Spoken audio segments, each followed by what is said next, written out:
many tourists, Indonesia starts and stops at Bali. Famous the world over for its beautiful beaches and fascinating culture, it's a magnet for backpackers right through to five-star travellers. But there's so much more to Indonesia than Bali alone.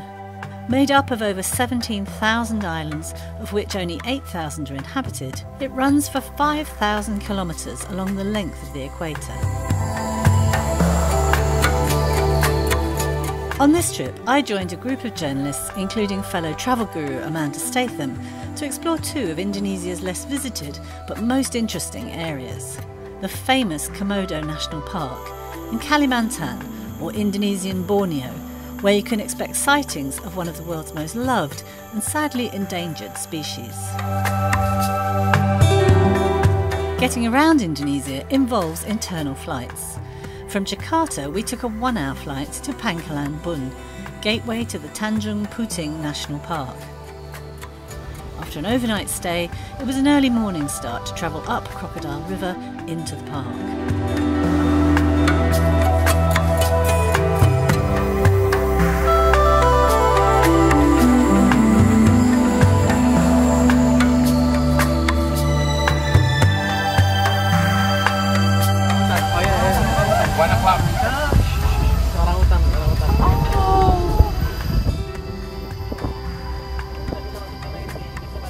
We just arrived. We've only been going for an hour and we've already seen an orangutan in the wild.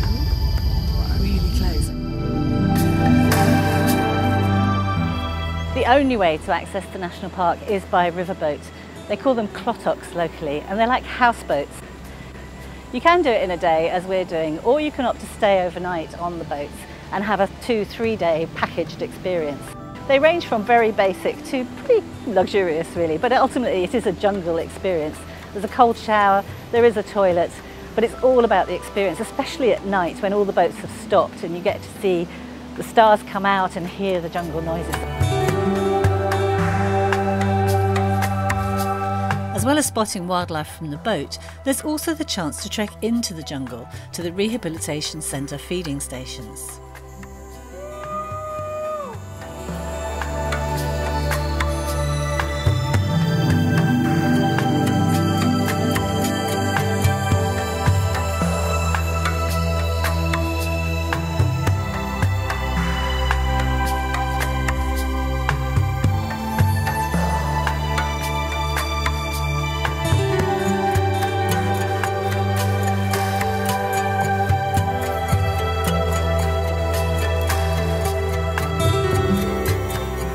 At the renowned Camp Liki Centre, our guide Amir told me more. So orangutan in Indonesian language means the people of the forest. Orang means people and utan or hutan means forest. So they are actually our family, our kin that live in the forest. And the amazing thing that really blew my mind, we share 97% DNA Correct. with the orangutans. Correct. So there are a lot of similarities between humans and orangutans. So we're so closely related to the point that sometimes there are connection between human and orangutan.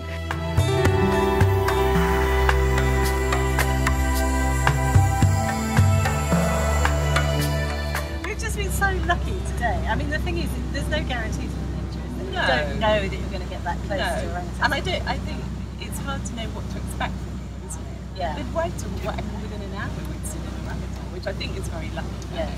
And also, the thing is, we've crammed it into a day, but if you have 3 days, obviously you're increasing the chances of these just rare spots. I mean, we've seen an orangutan swinging in the trees in the wild. We had one walking down the path. Walking past it. Oh no, yeah, it's just been an incredible day. I would recommend this to anyone. I would. And it feels intrepid without being scary. It's doable. Yeah, definitely. The second part of our trip took us back to Bali, flying on to Labuan Bajo, the gateway to the Komodo National Park. Again, the only way to access the park is by speedboat or the more traditional pinisi sailboat. There are options to take longer cruises and sleep on board. The accommodation is basic in compact, simple cabins or sleeping up on deck under the stars. Either way, the experience of waking up and sailing at dawn is magical. Komodo National Park is both a World Heritage Site and a Man and Biosphere Reserve.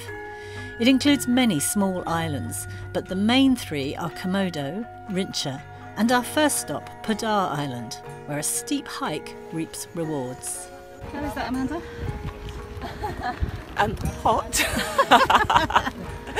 Hard work, but worth it for the view. You can see 2 bays now, and we've also seen birds of prey flying around, which are seagulls apparently, and then we're just about to go to the peak.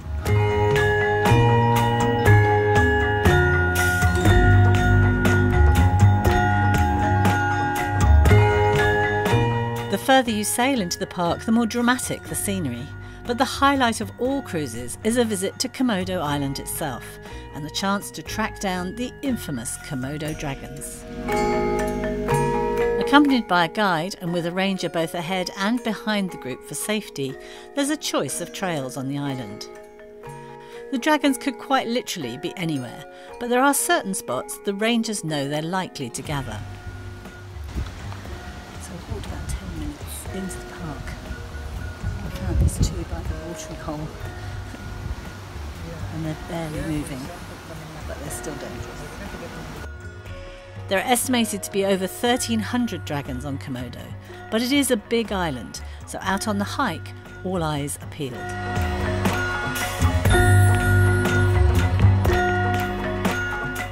Now we are at the kitchen area.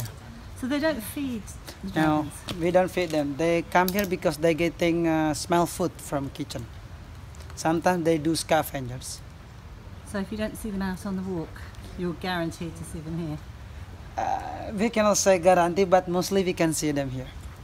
Extraordinary that these incredible predators can survive for a whole month off the kill of a single deer, but they still seem to like the smell of home cooking. And everyone is after that perfect close-up shot, but when they start to move, it's best to get out of their way.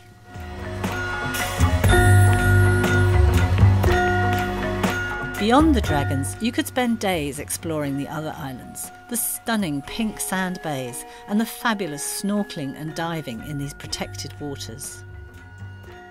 But whether you choose to stay on board a boat or at one of the resorts on Labuan Bajo, days of Indonesian adventure generally end in spectacular fashion.